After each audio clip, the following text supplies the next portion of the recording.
Peter Weller, James Fishburne, both of us doctors, not honorary, UCLA, yes sir. Director of the Forest Lawn Museum. Okay, Giacomo, you got an exhibition here that seems like every 4 months or something, every 3 months. Yeah, we do 2 to 3 special exhibitions per year. So this is the latest one on persona, Yes. which is exploring the self-image or the self-portrait. Cameras have changed a lot over the last 100+ years. Yeah, you can't hold them up with one hand 150 years ago. But people still tried. They still tried. They did. Look at this one here. He's using this convex mirror. He's got it on a tripod. It is, long exposure, and yet he's taking a selfie, right? Yeah. He wants to commemorate the fact that he's a photographer. Photography is an expensive, specialized pursuit, and he wants to commemorate that and sort of show his status as a photographer. Also, I love that it's in a convex mirror because artists have been using convex mirrors for self-portraits also for centuries. What building is that?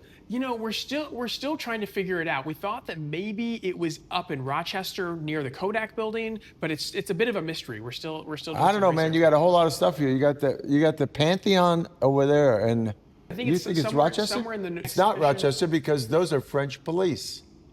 Ah, that's a good point. Yeah. Okay, go ahead. Proud of yourself, Peter? Yes, I've read a lot of Sherlock Holmes. So, we have a couple of dozen early selfies in here to kind of show how the photographic medium utilized self-portraiture almost from the beginning. And then we also have some 20th century self-portraits as sort of avant-garde 20th century stuff was happening. Guess what? They were still doing self-portraits.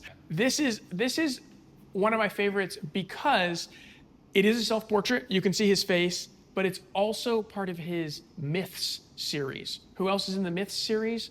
Uncle Sam, Superman, Mickey Mouse, and Andy Warhol. He created a mythic persona. Sure he did. He was Andy Warhol, but Andy Warhol was something else. He was an artist. He was a bit of a intentional sort of airhead. He was all these. He had his own TV show on MTV. That's right. He was a buddy of yours and took your pictures several times. I wouldn't say he was a buddy, but he was a nice hang off and on. And I'd certainly like to meet those people, those myths. Yeah. This is the guy that is my favorite guy. So we have 2 self-portraits by Man Ray right here. And one is a lithograph that he ended up using on his autobiography. It was originally just a standalone lithograph, ended up using on his autobiography, and the sort of cross through it, crosshairs, is part of the design. That's not damage. And then here we have the sort of super convex mirror, which again, the selfie taken in the early 20th century, late 19th century uses.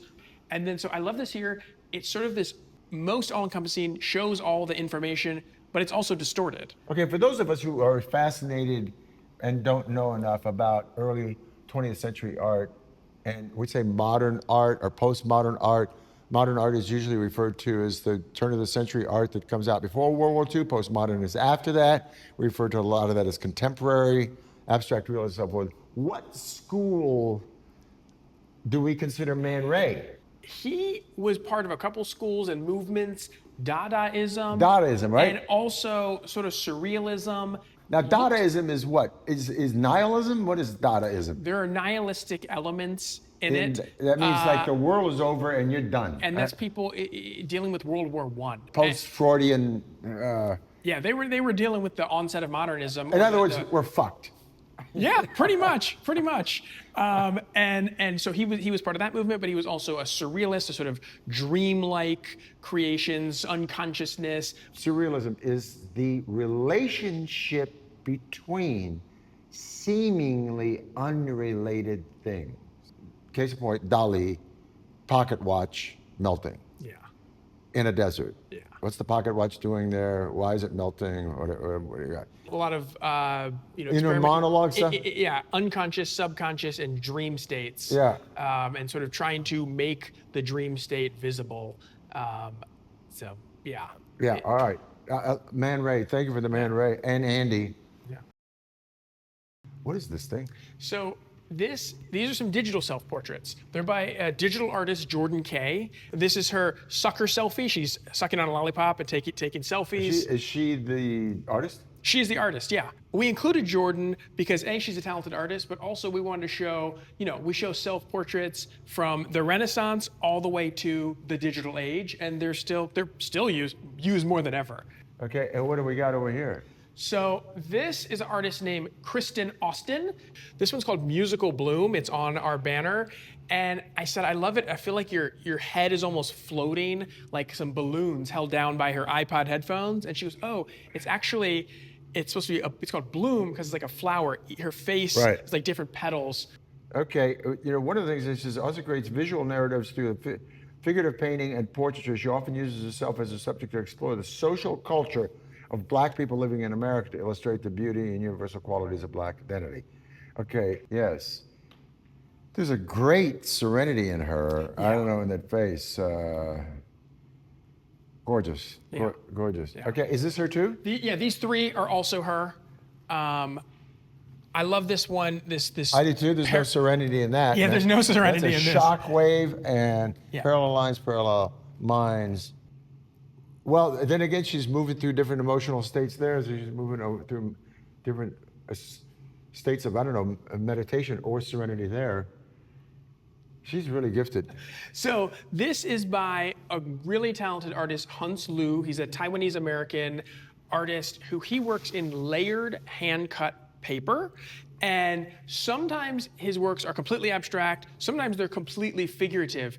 This one is let's call it a conceptual self-portrait. And you get off the hook by saying conceptual because that's the easy art jam. Well, it's conceptual. It's conceptual. Yeah, it's very existential. Okay, can I just throw something at you in the world of interpretation? Okay, just as I said, the distinction between abstract and realism.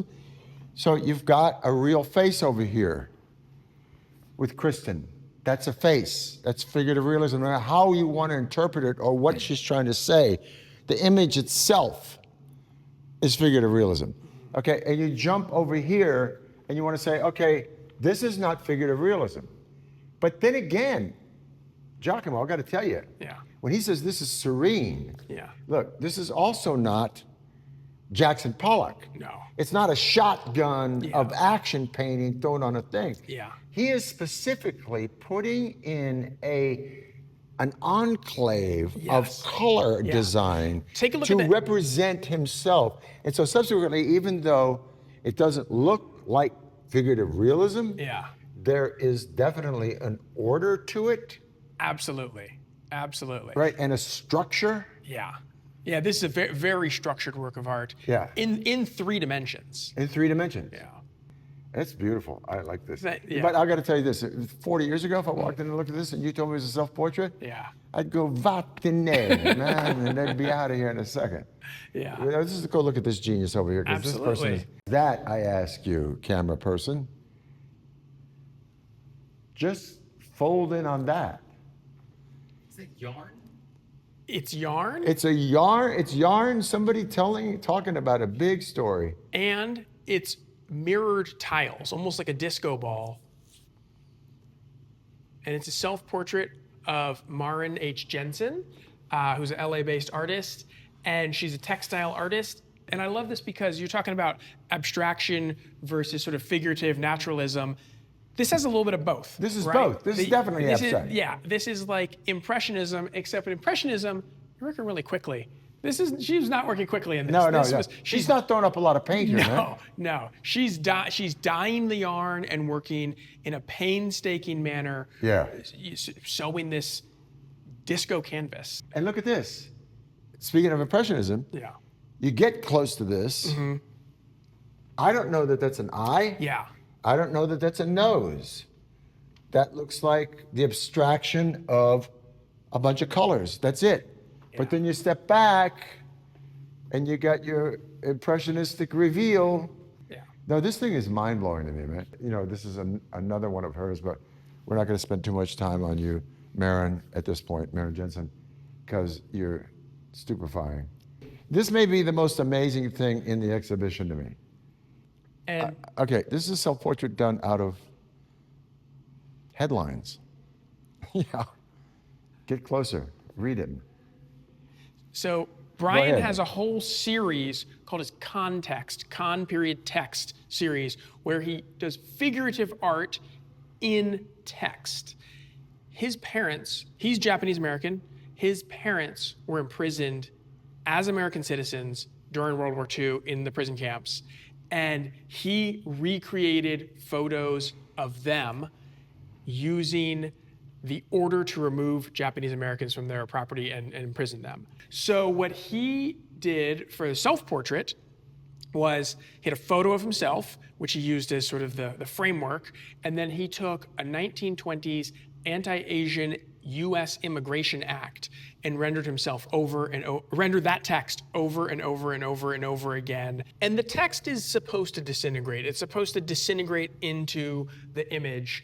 And yeah, it's Class of individual impulse excluded from the familial history. This is frightening and beautiful and amazing. Yeah. I think this is be in your permanent exhibition here, man. Well, using funds from the Weller Endowment, we'll purchase it and Okay. we'll display it permanently. But let's go back to where we began, at the beginning. And there's so many good things in this, in the Forest Lawn Museum. Thank you, Dr. James Fishburne, my buddy, my pal. Absolutely. Thank you. Yeah, great stuff. Narcissus. Let's end on Narcissus. Why? Because that's who we all are. So it's, yes, it is. We're all narcissists. And with that, Dr. Peter Weller, Dr. James Fishburne, huggies and kisses from the Forest Lawn Museum. Good evening.